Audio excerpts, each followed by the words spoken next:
अस्सलाम वालेकुम। आप देख रहे हैं मामा आइडियाज़ और मामा आइडियाज़ में आज हम बनाने जा रहे हैं फ्रेंच फ्राइज़। तो चलिए जल्दी से शुरू करते हैं। अगर आपने मेरा चैनल सब्सक्राइब नहीं किया है तो जल्दी से कर लें और बेल का बटन भी दबा दें। बिस्मिल्लाहिर्रहमानिर्रहीम। इसके लिए हमें चाहिए 2 बड़े आलू। इन्हें धोकर छील लिया हमने और इस तरह लंबाई में काट लिया है।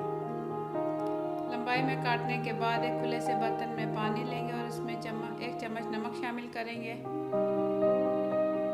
और उसमें आधे फ्रेंच फ्राइज डाल देंगे। और इसके लिए हमें चाहिए 3 टेबलस्पून बेसन, 1 टेबलस्पून मैदा और एक बाउल लेंगे, उसके अंदर डालेंगे बेसन और साथ ही शामिल करेंगे मैदा और इसमें शामिल करेंगे 1 टीस्पून पिसी लाल मिर्च, 1 टीस्पून पिसा धनिया, हाफ टीस्पून हल्दी, हाफ टीस्पून नमक, हाफ टीस्पून अजवाइन, हाफ टीस्पून पिसी काली मिर्च। अब से पानी में मिक्स करेंगे और इसके बाद इसमें शामिल कर लेंगे आधे आलू के लंबे कटे हुए फ्रेंच फ्राइज।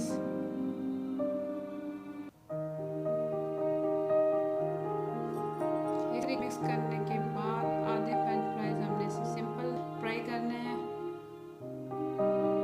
और कढ़ाई में हो गया है ऑयल गरम। फ्लेम हम इसकी मीडियम रखेंगे और एक एक करके इसमें फ्रेंच फ्राइज डालेंगे ताकि ये आपस में चिपके नहीं।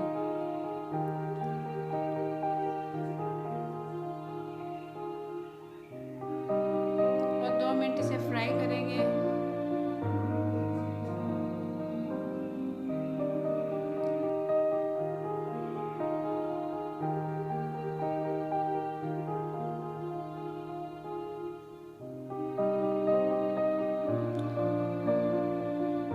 और इसे पलटेंगे, ये देखिए आपस में नहीं चिपके और लाइट गोल्डन होने पर हम इसे निकाल लेंगे।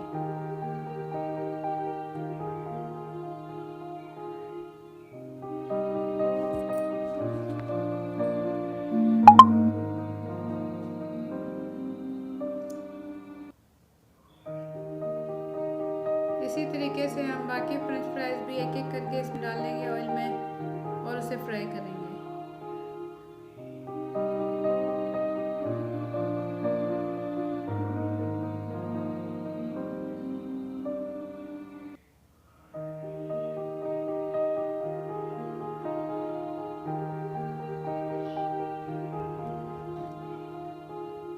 और ये भी लाइट गोल्डन हो गए, इसे भी हम किसी पेपर में निकाल लेंगे और इस पे डालेंगे चाट मसाला ताकि ये मज़ीद मज़ेदार हो जाए।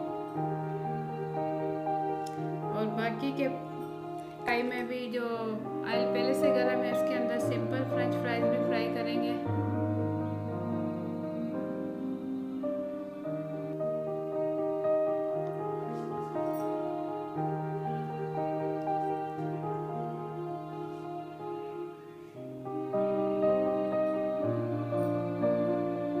ये बहुत ही आसानी से और जल्द तैयार होने वाली रेसिपी है। आप बच्चों को लंच में दे सकते हैं, इसे किसी भी टाइम आप इसे बना सकते हैं। ये फ्रेंच फ्राइज हमारे हो गए फ्राई और इसमें हम इसे निकालेंगे और इसे भी किसी ट्रे या प्लेट में फैला लेंगे किसी पेपर पे। ये दोनों तरह की फ्रेंच फ्राइज हो गई है तैयार। और सिंपल फ्रेंच फ्राइज पे हम डालेंगे नमक और ये आप देख सकते हैं बहुत ही मज़ेदार किस्म की अल्हम्दुलिल्लाह तैयार हो गई है। और हम तो इसे करेंगे दही के रायते के साथ ट्राई। तो आप बताएं, मुझे ट्राई करें, मुझे बताएं कि मेरी आज की रेसिपी कैसी लगी। आप इसे ज़रूर ट्राई करें और मुझे दें इजाज़त और दुआओं में याद रखें।